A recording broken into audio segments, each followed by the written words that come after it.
Itinanggi ni retired Police General Nicolas Torre III na hindi siya nag-optional retirement sa hanay ng Philippine National Police o PNP. Ayon kay Torre, wala itong pinipirmahang aplikasyon para sa optional retirement, bagay na kanyang binigyang o bibigyang linaw.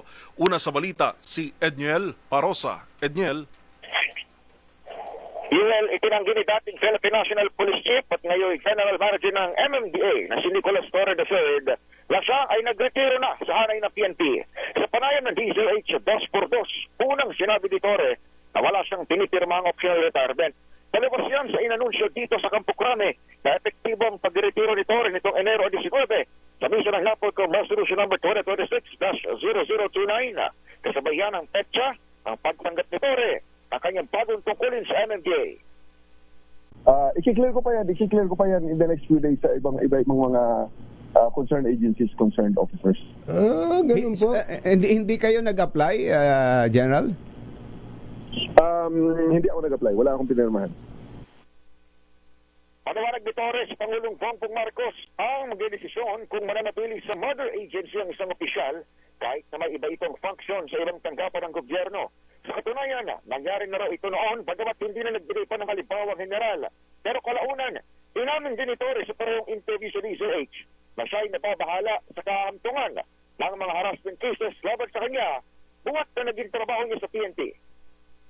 Isang concern lang dyan, na real concern, gusto ko maklear na lahat ng mga harassment cases laban sa akin dahil nga sa dami ng harassment cases ko rin, hindi rin ako eligible sa retirement benefits. Una nang ipinamalita ni Interior Secretary John D. Cremulya dito sa PNP headquarters na sa mismo nagkasikaso ng optional retirement clearance ni Torre. Imbitado rin daw ang MDA GM sa Downing of France na acting chief ng PNP ngayon, si Police Senate General Jose Melencio Nortatis Jr. Makasado hanggang sa susunod na linggo. Depende sa schedule ni PBBM. Nagtatawagan kami lagi. Kinongratulate ko siya lalo na nung na-appoint siya MMDA. Ako ang tumawag sa kanya para i-process yung option retirement niya. Nagpasalamat sa akin. Ako gumawa na lahat ng clearance niya. So, all these past. Bubon na kami pa rin. Samantala, pagtapos na naging bagong pahayag ni Torres sa DZH, niremulya sa mga reporters sa Camp Crame ngayong tanghali na nire-review na ng Napolcom ang papeles ni General Torre. Para sa MBC TV Network News, ako si Edniel Parosa, DZH. Una sa Pilipinas, una sa Pilipino. Maraming salamat, Edniel Parosa.